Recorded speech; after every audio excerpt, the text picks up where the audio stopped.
Perfect. Panchali, we'd like to start with you, please. Having recently received, and congratulations on the Michelin star and the spot in the 50 best. In your experience, what are the key characteristics to look for in a potential partner when seeking to invest in a restaurant?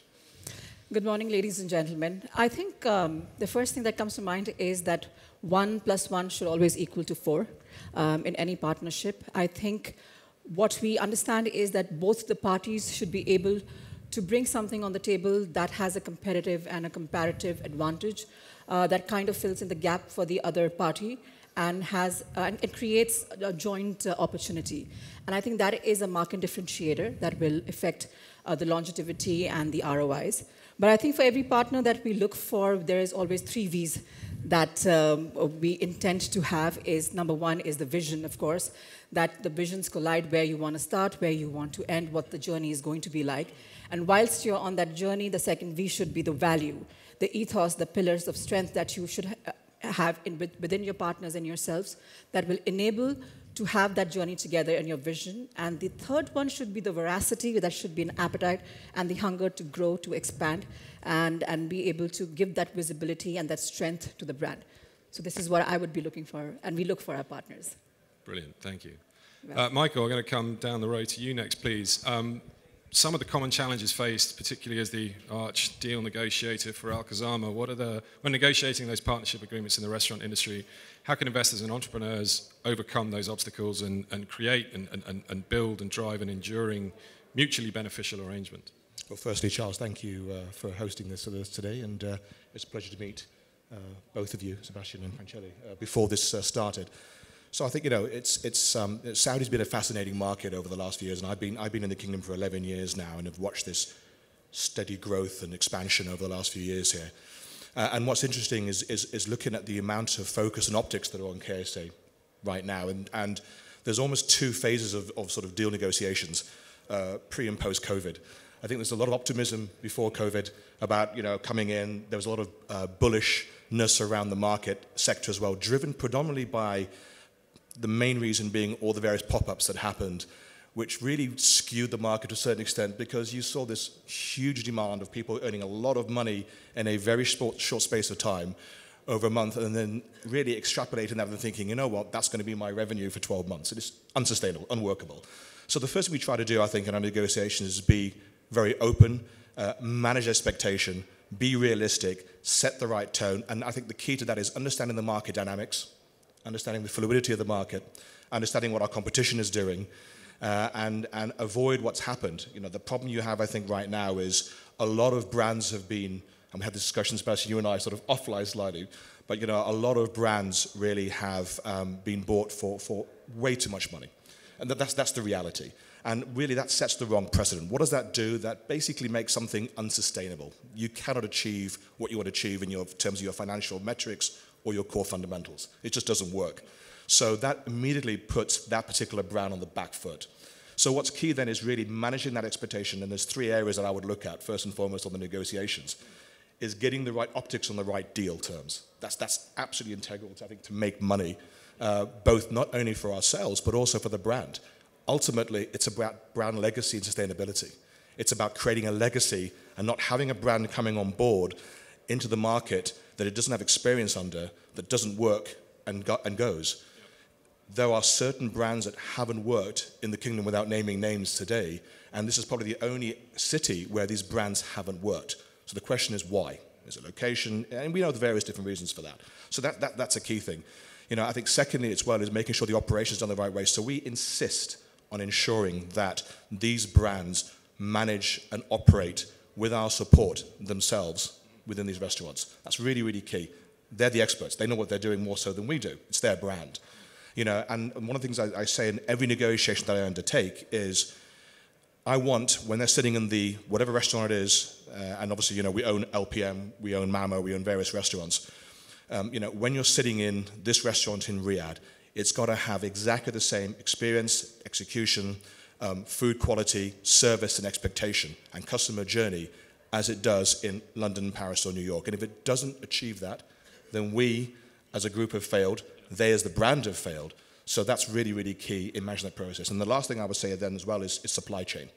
Supply chain is really, really critical in getting the right products in. You know, and it's fascinating. We have a huge amount of Japanese restaurants, and predominantly, nearly all of them, or most of them, no one has Japanese Kobe beef. You can't get it. You know, so it's Australian Wagyu. So if you're trying to bring a concept from London where you're cooking a specific way, how can you match that flavor, taste, experience in Riyadh? So these are the key factors we try and look at.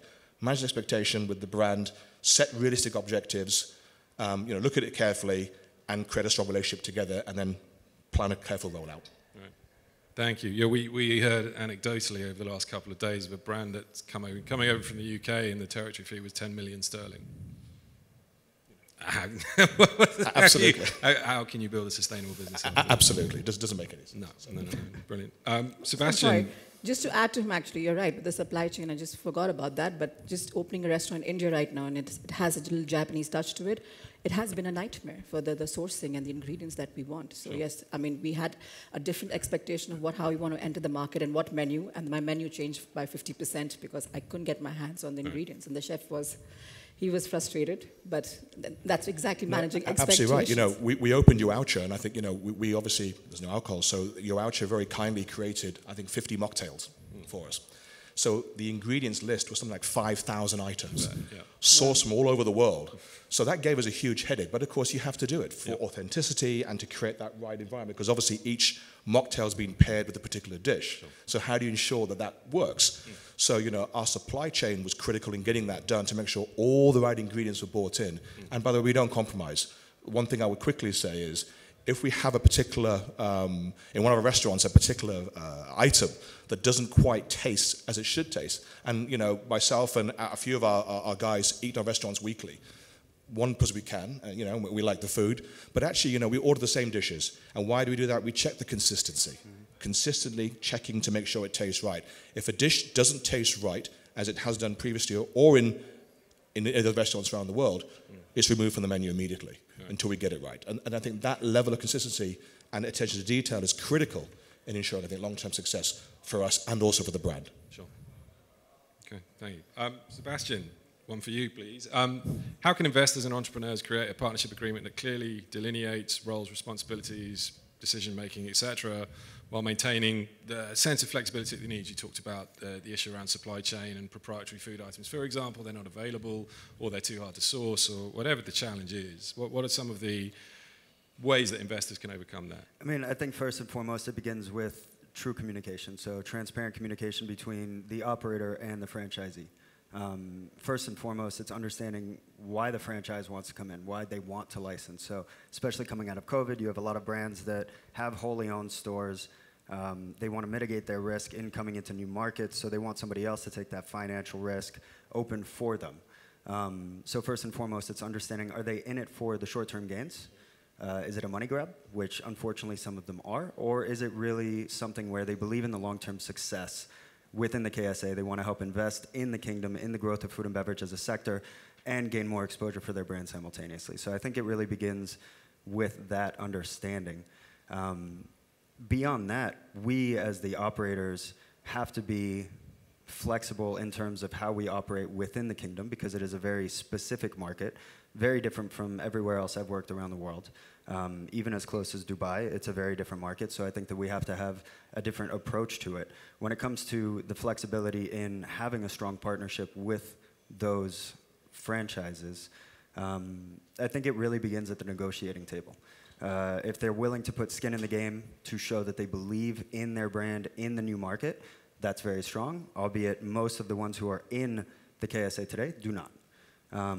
But then at the negotiating table, there's one example I'll use, which is the marketing fee. Most fine dining restaurants like to charge an extra 1.5% to 3% on the contract, on your top line revenues, in addition to the revenue share. So what I always find this funny, because to me, if you really want to invest in the kingdom, you don't charge a marketing fee for an area that you don't understand how to market in. And because we ourselves as operators are still trying to define what a successful marketing strategy is, we haven't figured it out just yet. So how has somebody overseas or over the Atlantic figured that out for us and is willing to charge us for it? So I think concessions during the negotiation are very important as well. But I really do think it comes down to transparency and communication. We, as the operators, are here for our know-how, government regulations, finding the right location, being honest with regard to what the labor force is actually made up of today, the level of a service that we can provide. And then when it comes to flexibility, I think within specific brands, you have some brands that are very flexible, very open to working with the operators to fit themselves into that culture. Sure. And then you have brands that refuse to budge. And I'm not saying either one of them is better than the other. I think that there are benefits to both. But we see quite a few brands that have come into the market over the past 2 years where the operator has tried to change the menu entirely. With the support of the brand, I think that that's good as long as you don't bastardize the brand ethos. Sure. However, there are some operators who determine that they want to add a menu item or add a number of menu items, remove the key staples that really make that brand what it is. Sure. Yeah, and in so doing, you ruin what that brand identity is. So it's really understanding, again, especially from our side as the operator, the ones who are bringing these licenses in, do we want to be true to this brand, or should we simply do it ourselves? Because if we're going to change the brand, then we're essentially paying $250,000, $500,000, $1 million for the name on the door, for marketability, and that's it. So why not create it ourselves, invest half of that money into marketing, and build from there? So I think, for me, it comes down to transparency and communication. Right. I'd like to sort of add a point to that as well. Sort of our negotiations, and I work closely with our chief legal officer, who's actually here, and he knows this as well. So, on our deal negotiations, one of the key things that we actually don't do, and for us, and I start every conversation saying they're deal breakers. We don't pay minimum guarantees, and we don't pay location fees. It's a one-off fee for the kingdom. That's it. And so every conversation I've had with every single brand, that's the first thing I've said. And I've said, look, pleasure to meet you guys. We do pretty okay. We own LPM in Saudi. We own LPM worldwide. We don't do a bad job from that perspective. So based on that, this is our deal terms. And what's interesting is once you explain then the collective vision, the plan, what we're trying to do, how they incorporate holistically into an ecosystem of other brands as well that works together on a larger, sort of more holistic scale-out plan, they understand it and they support it. Yeah. So actually, none of our deals have those conditions in place. So that's an important part, again, of the negotiation, to make that ultimately that brand successful, because you want that brand to have skin in the game. Yeah. You want them to participate and share that upside with you. The objective is to mitigate downside risk and exposure everywhere, but you also want them to share the upside and create legacy and sustainability. This is ultimately the game. And even there, it's very interesting because you do have some brands that will sit with you at the negotiation table, and as soon as you say something like that, they respond with, well, I'm speaking to 3 other groups. So we're essentially damaging ourselves. We're damaging our own ability to bring top name brands into the kingdom at a reasonable price point, because now they have us competing amongst ourselves, whether it's for ego or whether it's because we truly love a brand. But instead of sitting at the same table within the kingdom and actually speaking about which brands we want to bring in, creating those holistic ecosystems together, we're now fighting amongst ourselves. And instead of championing one another to build food and beverage collectively, we now look at one another as competitors, which I think is a fundamental and it damages the problem. environment. Absolutely right. 100%. Yeah, absolutely right. Great. Pancho, one for you, please. Financial structuring and risk sharing.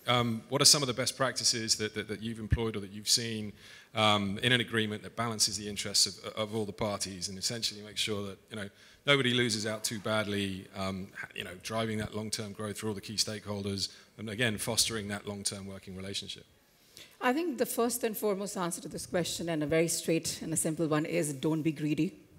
It's going to bite you later, for sure. So I think in a partnership, what we want to do is have your risk down your financial parameters. I think your priority 3 to 5 of them, and lay them down versus wanting it all, because then that can be a big deal breaker for anybody. You cannot have it all. You have to accommodate and come in the middle grounds. I think one of the things that we also speak about is sharing your economical situation, to have that transparency with your partners, and then be able to talk about it, that how can we take it forward, how can we work on keeping our fixed costs and payments lower and our variable costs higher, and have that to trust in the modicum of dialogue to enable discussions.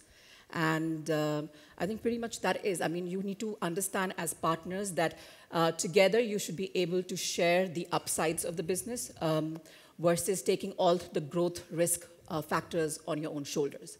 So I think sharing the economies and being able to share the risk factors together is one of the main financial structure that we look at. And you can't have it all. So you have to compromise. Great. Michael, please, if you can help us understand how investors and entrepreneurs can establish open lines of communications within the partnership, ensuring smooth resolution, conflict resolution as well, escalation matrices and all of these wonderful things, promote collaboration, continuous improvement, et cetera, et cetera. What are some of the areas and things that you've I think first and foremost, optics are on Saudi. It is the market today. So, already, you have guys who want to come in to the kingdom first and foremost. So everyone's focusing on the kingdom. And this is why I think, there are 27 flights a day coming into Riyadh, which are pretty much full. So that's a key factor that we can see. And there's a huge paradigm shift from what we saw, say, again, pre-COVID, post-COVID as well at the same time.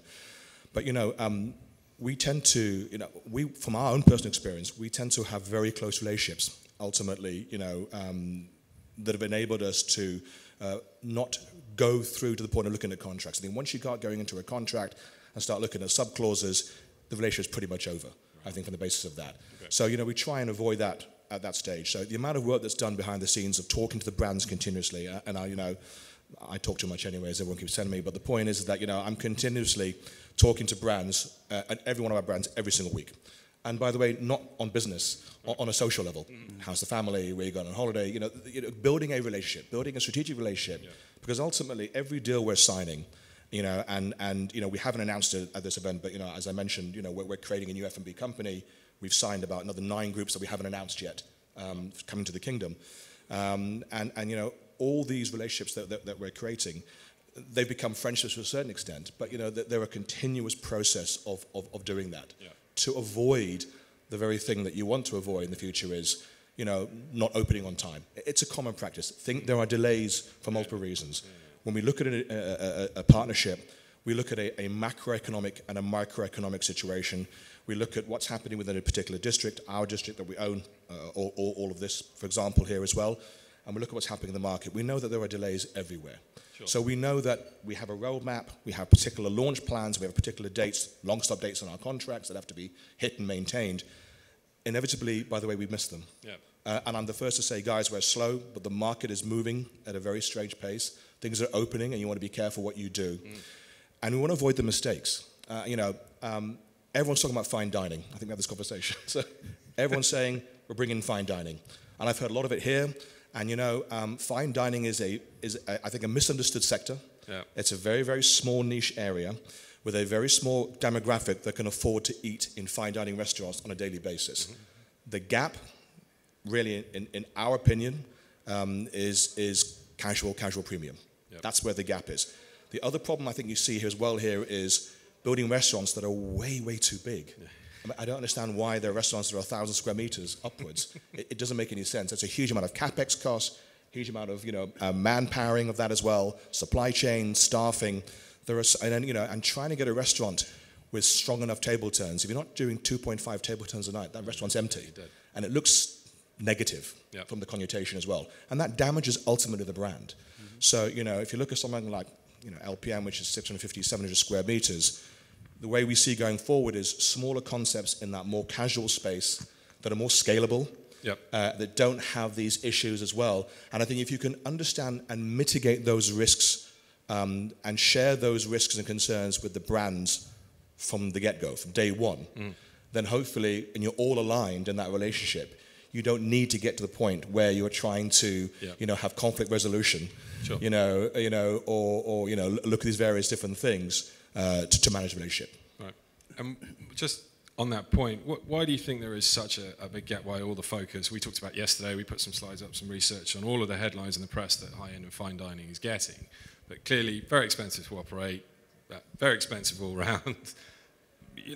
Not very high average check value you need to sustain it, but that seems to be where the market, certainly where the press is going. But there's still that huge gap. So why other investors not looking to close the gap around fast casual and premium casual and that kind of thing? Where's the quality there? Where are the Saudi homegrown? The Saudi Cheesecake Factory is a terrible example, but you get the point, right? Saudi Nando's.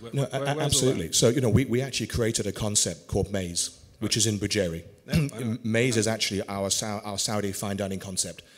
we created this concept to incubate an idea that allows us actually to avoid the whole value leakage issue that you see within the kingdom, and actually create something which we could export out.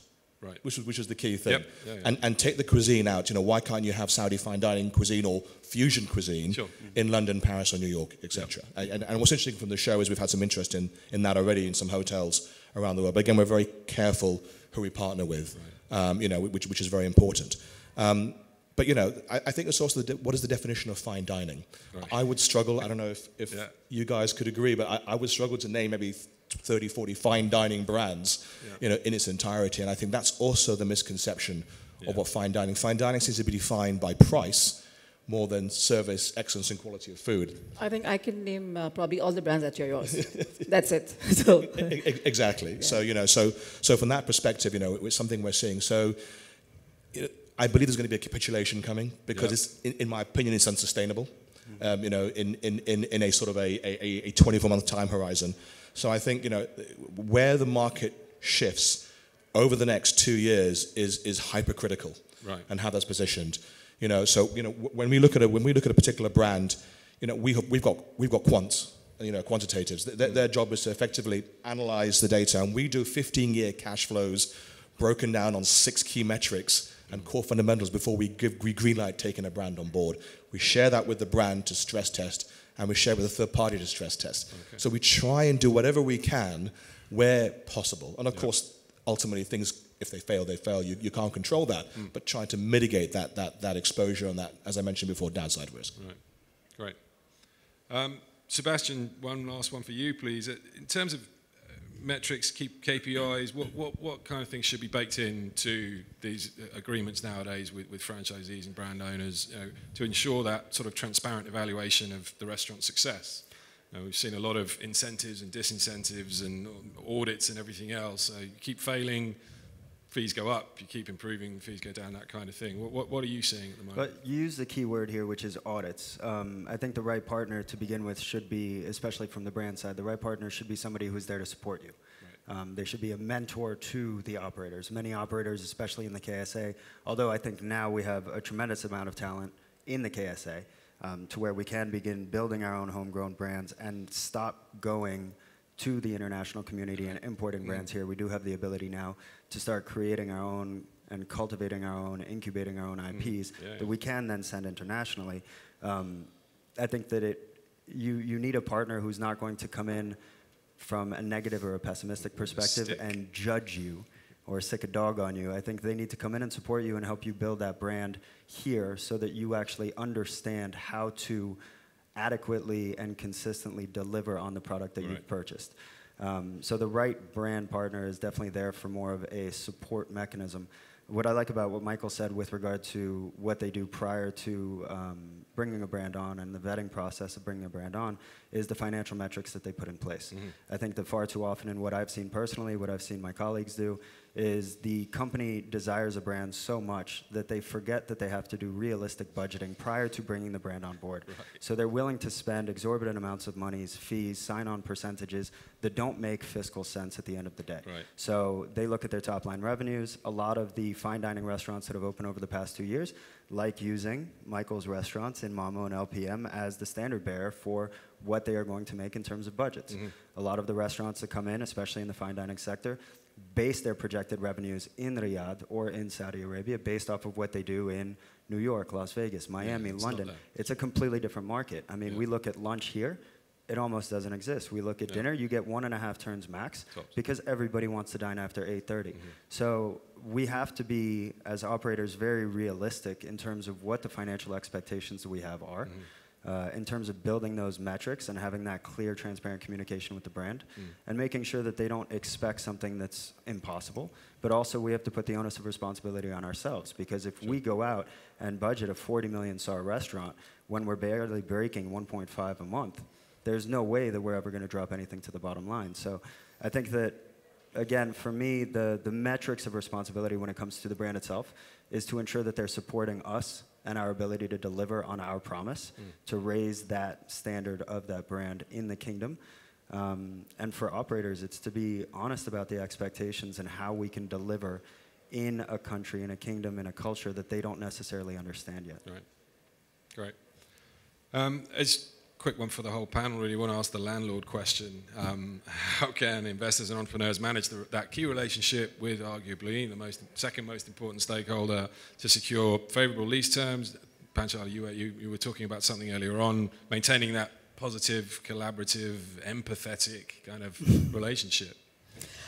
I mean, first foremost with your landlord, and there's a big F, if you can, to have that social relation that can work in the long-term flexibility and accommodation from the landlord. And in my previous comment, when I mentioned about keeping your fixed costs lower and your variable costs, I think, kind of on a payments on a higher term, this is a clear example, and I want to share a story with one of my landlords. And we had I spoke about the business plan. They saw our trajectory about the restaurants that we had done and what we bring to the table. And we didn't go to the core contract of it. We spoke, and I said, listen, why don't I lower my fixed rent with you? And in return, I give you a certain barter deal that you're able to bring in your personal guests and dine and wine them in the restaurant. And in turn, it's also a pride project for you. And that worked. So he did lower my fixed cost rent. And I gave him a certain meals that we provide. So there you are. He doesn't have to, month on month take on, every meal that is provided to him. So my variable costs is still lower. My fixed cost is lower here. And a landlord is a subject area expert, as I would like to say. He knows the surrounding. He knows the people. He knows the immediate footfall, high spenders. And in turn, the first meal still might be complimentary to the landlord, but he has actually gotten some high spenders, and that in return, the goodwill and the word of mouth has, expedited. So I think that sort of a relationship, when you're open to other kind of conversations and to see what you can do with your fixed rents or turnovers that can be spoken about, could work, and it has worked. Yeah, if I may, I think when you look, especially within the kingdom, in my experience, and I've only been here just shy of 3 years, so it's not as tenured as Michael, but from my experience, it's about really two focal points. Is one, what is your track record? And two, what is your relationship? So if you can build a relationship with a landlord, whether it's in a government entity or whether it's in the private sector, having that relationship, having that trust, very much like when we listened to MJS and CAF talking on this stage yesterday, you have one individual who is investing heavily in a location, and you have a landlord who, in retrospect, then invests in that individual and in that individual's brands and restaurants. So the support that comes from one to the other is very important, because you want to limit and decrease that overhead cost as much as you can, or at least the fixed overhead. And building that relationship is of tantamount importance here in the kingdom, from what I've seen. I think we're in a unique position from ourselves as Khozama, because I think we have a mixed-use development. So we have the Mandarin Hotel, we have our various brands, we have a mall. So from that, we understand the sort of macro factors on rental rates in the kingdom. So we know what rental rates should be for restaurants on standalone, what they should be within hotels, and what they are within malls. So we're able to benchmark that against our competition. So ultimately, we've also tried to create a value as well. So we've actually been able to create strong value. Mamo's a good example, I think, of that. It's Mamo's great in Antibes. It hasn't done so well, I think, honestly, in New York, if I'm honest, and I think people would agree with that. But I think Mamo here in Riyadh's been a bit of a bellwether. It's a strong brand, great food, and it's been mentioned. So I appreciate that as well. And so when we look at rolling out these brands across the kingdom and putting it into another location, in actual fact, we're giving a huge upside to that development by bringing that brand. So we've created that uniqueness and that value already built into the brand equity. That when we put it in there. So our business is slightly different. So we're able to negotiate fairly aggressive terms. And the first thing we actually do is to enable the business to establish itself. The first thing we negotiate is 12 to 18 months grace, no rent. 12 to 18 months, no rent, because the premium is the brand. You're getting the brand. And by the way, what we'll also do, and we try and do now, is get a minimum 30 to 40% CapEx contribution. Wow. So ultimately then, going back to the financials and the fundamentals, if you're then running your financial metrics and you have a CapEx contribution and you've negotiated a rent-free grace period over a 5-year lease term, 5 plus 5 normally, in terms of extension, depending on both sides mutually agreeing to that, then that really gives the brand a fighting chance. Yeah. But that brand's adding a huge amount of intrinsic value to their development, which is the key thing as well. Sure. And then, by the way, we put in what's called co-tenancy clauses. So unless these guys bring in like-for-like brands that match the F&B, so if I'm putting Mamo and I'm putting whatever brand, Meraki or one of the new guys that we've signed in their particular development, and I want to see Gucci or Prada, whatever that way as well, we'll state that in the agreement. Unless you have these brands, we have the right to disengage and costs are borne by you. Wow. So our position is slightly different. We try and negotiate in a nice way, but we're trying to do it firm because ultimately what we're doing is we're protecting ourselves, but also protecting the brand equity, which is critical. And that's very important for us to again, create this long-term legacy. Wow. Great, thank you. I think we're almost over time. And we were worried, what are we going to talk for half an hour? So, does someone from the audience, I think we have time eventually for one question. I think we are good. I think we answered everyone's concerns and questions in one 30-minute segment. Which is amazing. Great. Thank you very much. Thanks so much. Thank you so much, Charles, and all your panel. Thank you.